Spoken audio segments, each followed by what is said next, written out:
По години на владино задолжување Грција е во црвено салдо. Соочена со огромен буџетски дефицит и притисок од меѓународната заедница, владата беше принудена да ги зголеми даноците и да го запре недомаќинското трошење.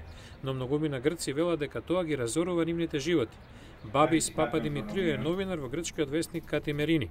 Коментира дека грците дури размислуваат и за напуштање на еврозоната.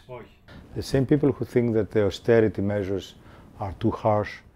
Истите луѓе кои сметаат дека мерките се преригорозни, размислуваат дека ако излеземе од еврозоната, ќе нема потреба да штедиме.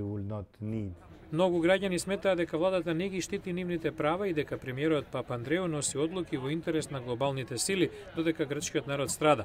Демонстранти за гласот на Америка даваат вакви впечатоци. Оваа е игра на глобалната финансиска влада. Сакаат да паднеме на коленици да не дадеме отпор, затоа мора да се бориме. I don't need them. I want to feel Greek again.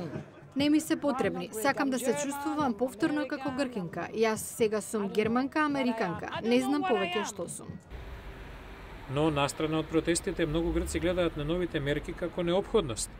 I think the policies are a good step towards finding common ground with the European Union. Добар чекор кон наоѓање заедничка основа со Европската унија, визија кон која треба да се стремат сите грци. Денес ниту една земја не може да действува изолирано.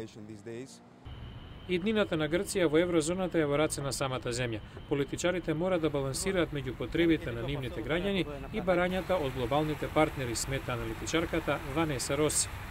I really don't think that there is a desire within the Eurozone to see member states leave. Мислам дека во еврозоната нема расположение за заменување на една членка, но постојат околности во кои ќе биде тешко да се понуди нова помош. Треба да се земат предвид обете нешта.